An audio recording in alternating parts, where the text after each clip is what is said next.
Qurilish kompaniya aldab ketdi. Kadastri yo'q uyda yashab haligacha hujjat qila olmayapman yoki pul to'lab qo'ydim, egasini topa olmayapman. Shunga o'xshagan muammolar sizga ham tanishmi? Auditoriyamda juda ham ko'p shu mavzuda savollar keladi. Bu yo'nalishda videolar qilganman.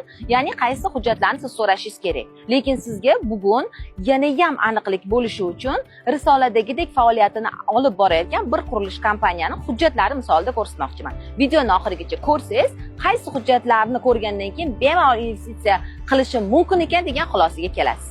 Ketdik. Assalomu alaykum. Va alaykum assalom. Yaxshi keldingizmi? Sog'man. Proyekt bo'yicha ma'lumotingiz bormi? Keling, avvalo hujjatlaringizni ko'raylik, keyin proyekt bilan tanishamiz.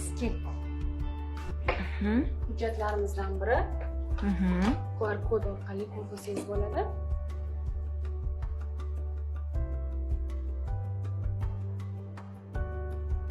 Demak, qurilish kompaniyasidan quyidagi hujjatlarni talab qilishingiz kerak. Birinchisi, yerga egalik qilishning huquqiy asosi.